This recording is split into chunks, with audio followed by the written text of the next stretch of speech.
बिस्मिल्लाहिर्रहमानिर्रहीम। अस्सलाम वालेकुम। आप देख रहे हैं हालात। मैं हूं सईद चौधरी। मरियम नवाज शरीफ कैसे वज़ीर आला होंगी? क्या वो दूसरा उस्मान बुज़दार साबित होंगी? ये बातें हो रही हैं, प्रोपेगेंडा किया जा रहा है कि मरियम नवाज उस्मान बुज़दार प्लस साबित होंगी, ये कहा जा रहा है। इसमें किस हद तक हकीकत है? और फिर पीटीआई की सदारत लेने के लिए कोई बंदा माकूल का लफ्ज़ मैं इस्तेमाल कर रहा हूँ, तैयार नहीं हो रहा है। इस हवाले से पीटीआई के अंदर क्या खिचड़ी पक रही है, इनके झूठ पे मबनी प्रोपेगेंडे की हवा जो है वो निकलती जा रही है। दादोशुमार कुछ और कह रहे हैं, इनका प्रोपेगेंडा कुछ और कह रहा है। लेकिन इससे पहले हम बात करेंगे कि लाहौर हाई कोर्ट के नए चीफ जस्टिस की नामजदगी जो है जुडिशल कमीशन ने कर दी है। मामला पार्लिमानी कमेटी में जाएगा और पार्लिमानी कमेटी की मंजूरी के बाद उनका नोटिफिकेशन जो है वो जारी होगा। उनके आने से क्या तब्दीली आ सकती है लाहौर हाई कोर्ट में? और वो हैं जनाब जस्टिस शहजाद अहमद खान साहब, मलिक शहजाद अहमद खान साहब। वो अब नामजद हुए हैं, सीनियर तरीन जज हैं। जो मौजूदा चीफ जस्टिस हैं मोहम्मद अमीर भट्टी साहब, वो 7 मार्च को अपने ओहदा से रिटायर हो रहे हैं और उनकी जगह शहजाद अहमद खान साहब जो हैं ये नए चीफ जस्टिस बनेंगे लाहौर हाई कोर्ट के। जस्टिस शहजाद अहमद खान और मोहम्मद अमीर भट्टी में काफ़ी फ़र्क है। जस्टिस अमीर भट्टी पे इल्ज़ाम लगा जनाब दामाद कोर्ट और ससुर कोर्ट, आपको पता ही है, अली साई साहब जो हैं पीटीआई के, तो उनके ये ससुर हैं।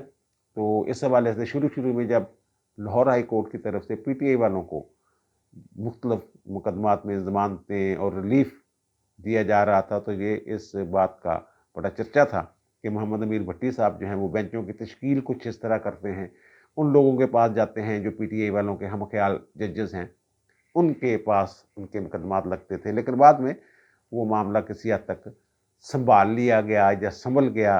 बहरहाल एक बदनामी जो है वो उनके पल्ले पड़ गई मोहम्मद मीर भट्टी साहब के। जबकि जो जस्टिस शहजाद अहमद खान साहब हैं ये कुछ और तरह के जज हैं। ये दबाव बर्दाश्त कर सकते हैं, ये वकील रहनुमा रह चुके हुए हैं, ये Lahore high court Rawalpindi bar association के जनरल सेक्रेटरी भी रहे हैं, सदर भी रहे हैं 2009 में जब मुख्तलिफ तहरीक जो चल रही थी उसमें भी ये एक्टिवली इन्होंने पार्टिसिपेट किया हुआ है।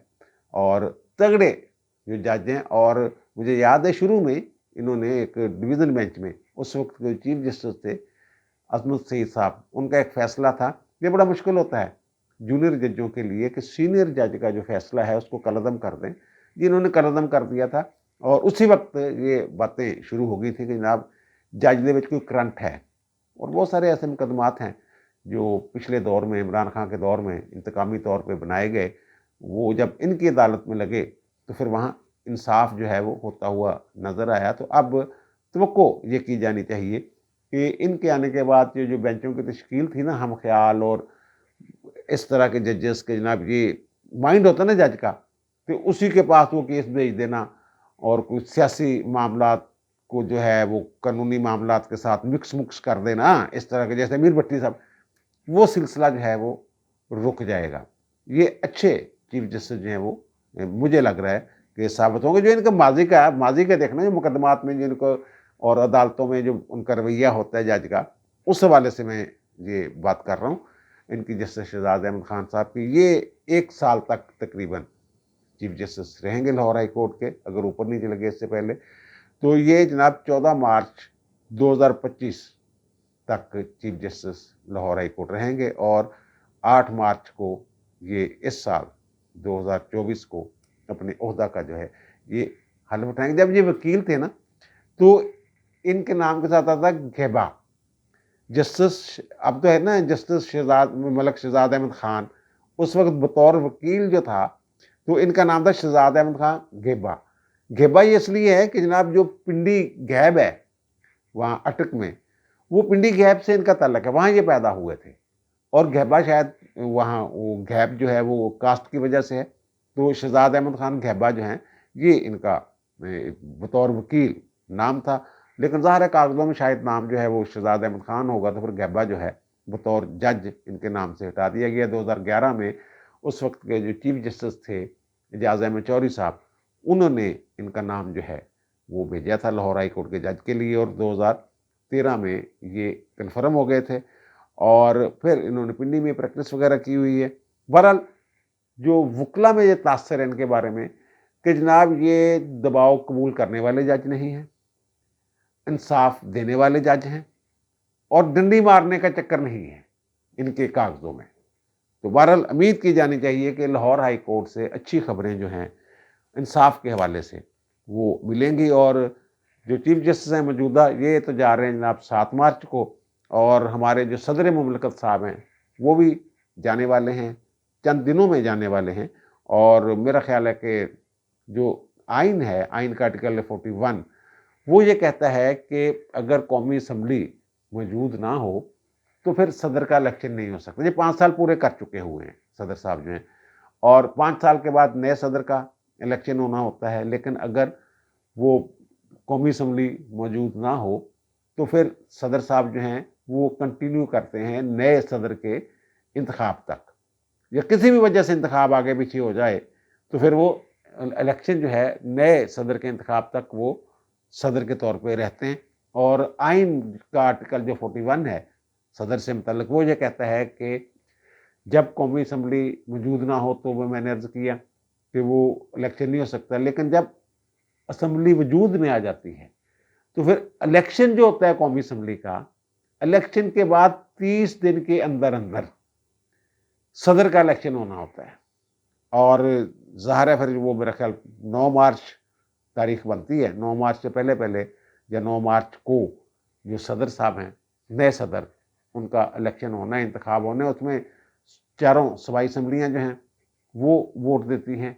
उसका एक फार्मूला है, कोई जितनी तादाद जो है वो बलूचिस्तान असम्बली में अरकान की है उनका एक वोट गिना जाता है। बाकी सारी जो असम्बली हैं उनको उनके वोट, मजमूई वोट जो होते हैं वो बलूचिस्तान असम्बली की वो जो तादाद है उसके बराबर होते हैं। यानी कि किसी में 6-7 पे एक वोट बनेगा, किसी पे 3-4 पे एक वोट बनेगा, इस तरह का फार्मूला है। उसके तहत वो जो है उनका इंतखाब होता है। और जो सेनेट और कौमी असम्बली है उनके अरकान जो हैं वो भी शामिल होते हैं इलेक्शन में, और उनका एक एक वोट होता है। इसीलिए जो है जरदारी साहब ज़ाहिर है उम्मीदवार है, और इसीलिए जो उनके अरकान हैं, जो सेनेटर जो अब कौमी असम्बली या सूबाई असम्बली के इलेक्शन लड़े हैं, जीते हैं, तो उन्हें रोक दिया है पीपल्स पार्टी ने कि पहले सदर का इलेक्शन करवा लीजिए फिर तुसी हलफ चुकना, उन्नी देर तक तुसी सेनेटर ही रहना ताकि वोट ज़्यादा मिलन।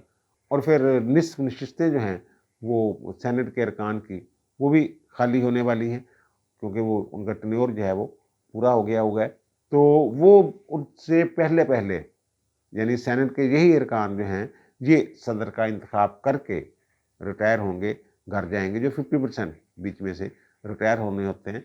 और फिर जनाब अब आते हैं मरीम नवाज शरीफ। मरीम नवाज शरीफ ने पंजाब असम्बली के रुकन की हैसियत से, जैसे दीगर नौमुंतखब अरकान हैं उनकी तरह, उन्होंने अपने ओहदा का हलफ उठा लिया है। थोड़ा बहुत रोला शला भी पड़ा। सुन्नी इत्तेहाद कौंसिल के जो लोग हैं, यानी जो पीटीआई वाले लोग हैं, उन्होंने कुछ वहाँ खपशप डाली, और जो उनकी वज़ारत आला के उम्मीदवार हैं, नामजद उम्मीदवार मियाँ असलम इकबाल साहब, वो गायब हैं। वो पता नहीं गिरफ़्तार हो गए हैं या क्या हो गया उनके साथ मसला। बहरहाल उन्होंने कहा कि गिरफ़्तार हैं जो मौजूदा स्पीकर हैं सत्यान खान साहब, कि जनाब मैं उनके प्रोटेक्शन आर्डर जारी कर रहा हूँ, तो जहाँ भी हैं उन्हें पेश किया जाए अगर गिरफ़्तार है तो। उनकी गिरफ़्तारी तो सामने नहीं आई।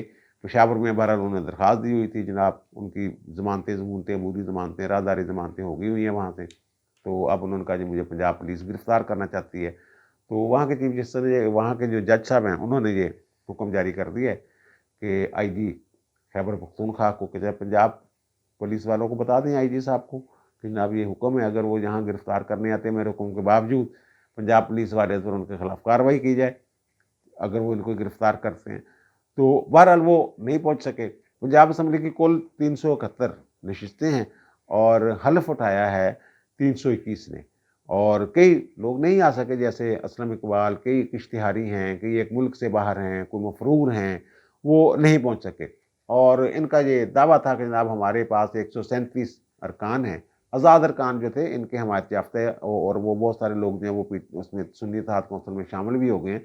लेकिन बहरहाल जो आज हलफ उठाने आए थे इनके लोग, उनकी तादाद है 98 लोग जो हैं उन्होंने अपने ओहदे का हलफ उठाया है। जबकि मुस्लिम लीग नून के जो लोग हैं वो 193 लोग انہوں نے آج یہ حلف اٹھایا ہے، اور پیپلز پارٹی کے 13 اور کاف لیگ کے 10 اور استحکام پاکستان پارٹی کے 5 لوگ جو ہیں انہوں نے اپنے عہدہ کا حلف جو ہے وہ بطور ایم پی اے اٹھا لیا ہے۔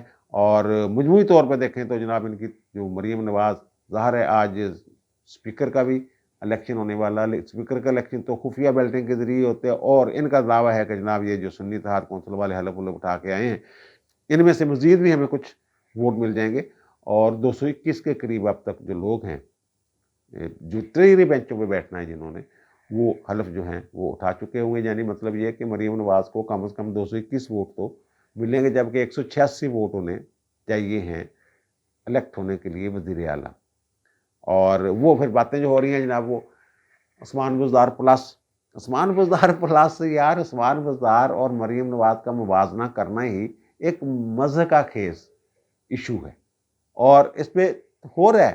ہمارے کئی دوست کہہ رہے ہیں کہ عثمان بزدار پلس ثابت ہو، بھائی میرے وہ عثمان بزدار کا تجربہ اور مریم نواز کا تجربہ، یہ کہہ رہے ہیں تجربہ نہیں ہے، ٹی وی چینلز پہ بیٹھ کے کریں، اور دوسری طرف محسن نقوی کی بڑی تعریف کر رہے ہیں کہ جناب دیکھیں ان کو شہباز شریف کی سپیڈ کے ساتھ چلنا پڑے گا اور محسن نقوی کی سپیڈ کے ساتھ چلنا پڑے گا، بڑا اچھا کام کیا ہے محسن نقوی نے بطور نگران وزیر اعلیٰ۔ بھی محسن نقوی کا کی تجربہ سے انہوں نے سیاست کا بھی کوئی تجربہ نہیں۔ یہ تو شروع میں ان کے والد صاحب وزیر اعلیٰ رہے ہوئے ہیں، وزیر اعظم 3 دفعہ رہے ہوئے ہیں، ان کے چچا وزیر اعظم، ان کے چچا وزیر اعلیٰ پنجاب، جب ان کے والد صاحب میاں نواز شریف وزیر اعظم تھے تو یہ وزیر اعظم سیکریٹریٹ میں وہاں بیٹھتی تھی، لوگوں کے کام کرتی تھی، بہت سارے مشاورت جو ہے اس میں شامل ہوتی تھی، ان کے سامنے سارے فیصلے ہو رہے ہوتے تھے عوام کی فلاح و بہبود کے، یا جو بھی پالیسیاں جو ہیں ان کے سامنے بنا کرتی تھی۔ یہ خود جب ان کے والد وزیر اعظم تھے تو وزیر اعظم سیکریٹریٹ میں یہ بیٹھتی تھی، وہاں سارے معاملات جو ہیں ان کی نظر کے سامنے ہوتے تھے، تو ان کو پھر نا تجربہ کار کیسے کہا جا سکتا ہے؟ اور پھر ان کے والد صاحب مشورے کے لیے موجود ہیں، ان کے پاس ایک بڑی تگڑی تجربہ کار ٹیم ہے، جو کابینہ جو بنے گی اس میں تجربہ کار لوگ ہوں گے، پھر بیوروکریسی میں ایسے لوگ موجود ہیں جو شہباز شریف کے ساتھ کام کرتے رہے ہیں، اور انہوں نے جو اپنا پلان دیا ہے اس میں تو بڑے بڑے منصوبے ہیں اور وہ ناقابل عمل نہیں۔ اور آپ دیکھیے گا یہ مریم نواز جو ہے اپنے ایک ایک جو پلان ہے، منصوبہ ہے، اس پہ عمل درآمد 5 سال میں مکمل کر کے جائیں گے۔ یہ جو ان کے ساتھ رہتے ہیں لوگ، وہ جو ان کے مزاج کو سمجھتے ہیں، وہ کہتے ہیں یہ خاتون جو ہے یہ تو پیچھے ہٹنے والی ہی نہیں ہے، سیاست میں بھی پیچھے نہیں ہٹی، آپ کے سامنے ہے جس طریقے سے اپنے والد کی جنگ، سیاسی جنگ مریم نواز نے لڑی ہے، پاکستان میں اس کی کوئی مثال نہیں ملتی اس سے پہلے۔ اب رمضان المبارک جو ہے وہ سر پہ ہے، تو رمضان میں قیمتیں کنٹرول کرنا ہی حکومت کے لیے ایک بہت بڑا مسئلہ ہوتا ہے، درد سار ہوتا ہے۔ یہیں سے جو یہ ٹیسٹ کیس ہے، یہ سمجھ لیں آپ کہ رمضان المبارک میں قیمتیں کنٹرول کرنے کے حوالے سے شہباز شریف بڑا کام کرتے تھے اس حوالے سے، تو یہ اور لوگوں کو ریلیف دینے کے حوالے سے حکومتی سطح پہ یہ پتہ چل جائے گا آپ کو۔ یہ جو کہہ رہے ہیں عثمان بزدار پلس، یہ پتہ چل جائے گا کہ عثمان بزدار پلس ہے یا شہباز شریف پلس ہے یا محسن نقوی پلس ہے، یہ ان سے جہاں کام ختم ہوا ہے نا، جہاں اینڈ کیا ہے شہباز شریف نے اور محسن نقوی نے، میں یہ سمجھتا ہوں یہ وہاں سے شروع کریں گی، آغاز کریں گی، اور اللہ کرے جو لوگوں کی امیدیں ہیں اور جو انہوں نے وعدے کیے ہیں وہ پورے ہو جائیں۔ اور دوسرا جو جناب علی ظفر صاحب کو نامزد کیا، الیکشن ہو رہے ہیں 3 مارچ کو پی ٹی آئی کے، عمران خان نے جناب نامزد کر دیا کہ جناب گوہر علی خان صاحب جو ہے نا، بیرسٹر گوہر علی خان، وہ ٹھیک نہیں کام کیا اس نے، تو ان کی بجائے علی ظفر، بیرسٹر علی ظفر صاحب جو ہیں جو پی ٹی آئی کے سینیٹر ہیں، وہ انہوں نے نامزد کر دیا صدر کے طور پہ۔ 3 مارچ کو جو الیکشن ہو رہے ہیں اس میں علی ظفر صاحب بطور صدر جو ہیں وہ حصہ لیں گے، اور شیر افضل مروت صاحب نے کہا جناب جو ہے گوہر علی خان، اس نے کام نہیں کیا صحیح طریقے سے، کارکردگی نہیں دکھا سکے، 2-3 مہینے ملے اس کو، اور کوئی جو مظاہرے مظوہرے رہے تھے وہ ارینج نہیں کر سکے، اور آگے نہیں ہوئے وغیرہ وغیرہ، تو علی ظفر صاحب کو نامزد کر دیا۔ علی ظفر صاحب کو انہوں نے کہا کہ جناب باہر جا کے آپ ایک پریس کانفرنس کروا دیں کہ جناب ہم IMF کو ایک خط لکھ رہے ہیں۔ علی ظفر صاحب نے IMF کو خط لکھنے کی بات تو کر دی، لیکن جب وہ یہ بات کر رہے تھے تو ان کے جو چہرے کے تاثرات اور جو لب و لہجہ تھا اور زبان تھی، جو الفاظ تھے، वो आपस में मैच ही नहीं कर रहे थे, और लग रहा था कि ये जबरन अपनी मंशा के बरक्स ये जो है ये बयान जो है इमरान खान के बिहाफ पे दे रहे हैं, और इस पर ले दे भी बड़ी हुई। हर बंदा ये कह रहा है जनाब ये तो मुल्क के साथ गद्दारी है, इससे बड़ा वैसे हो भी क्या सकता है। और इमरान खान साहब जेल में बैठ के ये कह रहे हैं जनाब कर्जा ले तो रहे हैं, ये वापस कौन करेगा। भाई आपका इससे क्या लेना देना, जो ले रहे हैं वो वापस भी करेंगे। ये चोर हैं, ये फिर वही बात, ये चोर हैं, ये खा जाएंगे पैसे। और भाई सबसे ज़्यादा कर्जा जो है ना वो आपके दौर में चढ़ा है, यानी कि मुझे खबरें जी आई कि जनाब 80% पता नहीं कितने फीसद कर्जा आपका, तो आपके जो शौकत तरीन साहब का नहीं 80% नहीं 76% इजाफा होया साढ़े दौर कर्जे च। ये आपका हाल है। बहरहाल जी अब अली जफर साहब जो हैं वो हिचकिचा रहे हैं, लैतुल्लाह से काम ले रहे हैं ये ओहदा संभालने के लिए। उन्होंने एक टीवी चैनल में बैठ के ये कहा है कि जनाब वो तो ठीक है बात कि मुझे चेयरमैन साहब ने नामजद कर दिया, साबिक चेयरमैन साहब ने, तो लेकिन फिर मैं समझता हूँ ईमानदारी के साथ जो केस है वो मुतासर होंगे, मैं इनके केस भी PTI वालों के भी कर रहा हूँ, यानी वो वकालत करना चाहते। उन्हें पता है ये तो आर्जी एक झूठा ना, जिन्नी देर तक इमरान खान बाहर नहीं आ जाता या इमरान खान हल नहीं हो जाता और कोई फैसला तो कर नहीं सकता। जो पार्टी चेयरमैन होएगा इमरान खान का नामजद किया है उनको तो किसी फैसले का इख्तियार ही नहीं, अपने तौर पर तो बयान भी नहीं दे सकता। और शेर अफजल मरवत साहब ये कह रहे हैं जनाब कल तक तो बड़े खुश थे अली जफ़र साहब, अब मुबारकबादें ले रहे थे, अब वो शायद, और अली जफ़र ने ये कहा है कि जनाब अगर दोबारा बात करेंगे हम, अगर मैं ना हुआ तो फिर वो गौहर अली खान साहब, और इस तरह की बातें हो रही हैं, ऐन वाली बातें कि वो पिछले दौर में बुशरा बेगम पत्ते निकाल के बताती होती थी जनाब ऐन है, ऐन वाला आसमान बज़दार होगा, इमरान इस्माइल होगा, आरफ अलवी होगा, इस तरह का वो बताती थी। क्योंकि अली जफ़र साहब का नाम ऐन से शुरू होता है, इसलिए ये नाम जो है ये वहाँ से आया है, जो खातून बनी गाला में कैद है बुशरा बेगम। और फिर इन्होंने बड़ा शोर मचाया हुआ जना, बड़ा ये हो गया, धांधली होगी हमारी, पता नहीं देखें ना। अब इनके जो सुन्नी इत्तेहाद कौंसिल की जो नशिस्तें हैं, जनरल नशिस्तें, वो हैं 81 ताज़ा तरीन रिकॉर्ड, यानी वो जो अदाद शुमार है। और नून लीग की हैं 84, उनकी बढ़ गई हैं, इनसे आज़ाद लोग उनमें शामिल हो गए।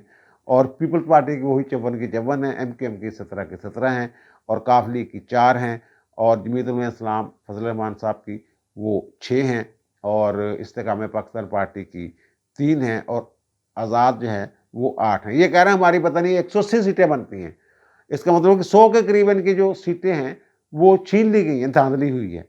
लेकिन जो अदाद शुमार हैं इलेक्शन कमीशन के, वो कुछ और स्टोरी सुना रहे हैं। वहाँ जो इलेक्शन पिटिशंस फाइल हुई हैं, इंतखाबी उज़रदारियाँ, वो टोटल कितनी फाइल हुई हैं 87, यानी कि जो पूरे मुल्क में इलेक्शन आप लगा लें सूबाई असम्बलियों के और कौमी असम्बली के, वो कितने लोग खड़े हुए होंगे और कितनी नशिस्तें हैं, 1000 के राउंड वोट तो बनी जाती होंगी। तो वहाँ टोटल कितनी शिकायतें गई 87, और वो कितने हलकों के बारे में गई 22 हलकों के बारे में। 22 हलकों के बारे में ये धांधली के इल्ज़ामात की दरखास्तें जो हैं ये इलेक्शन कमीशन में गई, और उनमें जो KP के सबसे ज़्यादा जो शिकायत है KP खैबर पख्तूनख्वा में, वहाँ 10 हलकों की शिकायत हैं, पंजाब में 7 हैं। तो धांधली तो फिर अगर हुई है इस आदाद शुमार के मुताबिक बाकी 5 पूरे मुल्क में, तो फिर वो तो आपके जो मुतलका जहाँ से आप कह रहे हैं जनाब हम अन्नी पा देंगे, और पाई भी है इन्होंने, वो तो कौमी असम्बली दी बहुत सीटें ली हैं इन्होंने, पंजाब सूबाई असम्बली दी बहुत सीटें ली हैं। तो ये सारी सूरत, और फिर ये कह रहे हैं जनाब देखें फार्म 45, और इनकी जो अपनी वेबसाइट है, अभी एक साहब बता रहे थे मुझे, वो कह रहे थे जनाब जो फार्म 45 इन्होंने अपलोड किए हुए हैं वो 34 हलकों के हैं, वो भी पूरे नहीं हैं, वो भी बगैर साइनों वाले भी हैं उसमें। तो भाई मेरे ये प्रोपेगेंडा आप कर रहे हैं, झूठ की बुनियाद पे आप खड़ी कर रहे हैं एक पूरी बिल्डिंग, और फिर आप ये तवक्को कर रहे हैं जनाब वो बिल्डिंग जो है वो बड़ी जो कामत और बड़ी बुलंदोबाला बिल्डिंग कायम हो जाएगी, बन जाएगी। और जो अली जफ़र जैसे जो मकबूल लोग हैं वो घबरा रहे हैं ये ओहदा कबूल करते हुए। जनाब खान साहब ने मारनी है बोंगियाँ, और सानू कहना कि जनाब इतने अमल करो, वो अमल करेंगे तो असी भी उस तरह के हो जाएंगे। कोई माकूल शख्स, मेरा नहीं ख्याल, गौहर साहब एक माकूल आदमी है, लड़ाई झगड़े से दूर, اور یہ جو علی ظفر صاحب ہیں، انہوں نے بیچاروں نے بیچ میں کوشش کی کوئی سخت لہجہ اختیار کرنے کا، لیکن ایک بندے کا مزاج ہوتا ہے، علی ظفر صاحب کا تو یہ مزاج ہی نہیں ہے، جو عمران کا مزاج ہے اس کے بالکل برعکس، یہ تو ٹھنڈے مزاج کے آدمی ہیں علی ظفر صاحب، عدالت میں بھی کبھی گرم ہوتے ہوئے نہیں دیکھا، پریس کانفرنس میں کبھی گرم ہوتے ہوئے نہیں دیکھا، ٹاک شوز میں کبھی ان کو گرم ہوتے ہوئے نہیں دیکھا۔ اور خان صاحب جو ہیں یہ کہتے ہوتے تھے جناب، جب یہ چور جو ہیں جو ڈاکو ہیں جیل جاتے ہیں تو بیماریاں لگ جاتی ہیں، یہ بیمار ہو جاتے ہیں، بہانے کرتے ہیں۔ اب خان صاحب خود بیمار ہو گئے، اڈیالہ جیل میں پڑے ہوئے ہیں۔ آج 190 ملین پاؤنڈ والا جو کیس تھا صاحب ادارے میں لگا ہوا تھا، تو یہ جناب میری دانت میں بڑا، جناب میرے دانت جو ہے اس میں بڑی تکلیف ہے، تو بیمار ہو گیا ہوں میں۔ اور بشرا بیگم کے بارے میں اب وہ روزہ رکھا ہوا تھا اس نے، اور وہ انہوں نے زیادہ مرچ والا کھانا دے دیا بی بی کو، اور اس کے منہ میں چھالے پڑ گئے اور پیٹ خراب ہو گیا، طبی معائنہ کروایا جائے۔ اب یہ بھی کہہ رہے ہیں میرے دانت کا طبی معائنہ کروائیں۔ یہ یہاں سے شروع ہوگی نا بیماری تو شروع ہو گئی۔ اور پھر وہ کہہ رہے ہیں جناب، ڈاکٹر جج صاحب نے کہا کہ یار یہ جیل کے ڈاکٹر کو نہیں نہیں نہیں، جیل کے ڈاکٹر کو نہیں، مجھے خطرہ ہے کہ میرے دانت ہی نہ نکال دے یعنی کہ میرا باہروں علاج کرواؤ۔ بہانے اس تو شروع ہونے ہیں نا، پہلے دانت تو شروع ہوئے گا، پھر کسی اور جگہ تے تکلیف ہو جائے گی، پھر کسی اور جگہ تو ہو جائے گی۔ بہرحال یہ جو کہتے تھے نا دوسروں کو، یہ بھگتنا انہوں نے ہے، ان سارے مراحل سے گزرنا ہے انہوں نے۔ اور پھر وہ 2.5 ہفتے کے بعد ملاقات ہوئی ہے ان کی اپنی اہلیہ کے ساتھ، تو وہاں وہ گلے ملے ہیں عدالت میں، کمرہ عدالت میں، جب جھپی پائی ہے ایک دوسرے، یعنی جیسے بھی ہوتا ہے اخلاق کے دائرے میں یار۔ اور پھر وہ انہوں نے درخواست کی، میں اپنی بیوی کے ساتھ کچھ علیحدگی میں بات کرنا چاہتا ہوں۔ عدالت نے کہا کر لو جناب۔ وہ جو 19 کروڑ پاؤنڈ والا کیس ہے، جس کو 190 ملین پاؤنڈ والا کیس بھی کہتے ہیں، تو اس میں فرد جرم کے لیے جو احتساب عدالت ہے جیل کے اندر کارروائی کر رہی ہے، اس نے 27 فروری کی تاریخ جو ہے وہ فرد جرم کی کارروائی کے لیے مقرر کی ہے۔ اور خان صاحب کی جو آزادی ہے وہ نزدیک نہیں ہے، یہ میں آپ کو بتا رہا ہوں۔ اور پینڈے لمبے نے۔ اب دیجیے مجھے اجازت، انشاءاللہ دوبارہ ملاقات ہوگی نئے بھی علاق کے ساتھ۔ اللہ تعالیٰ آپ پر، مجھ پر، ہم سب پر مہربان رہے۔ اللہ حافظ۔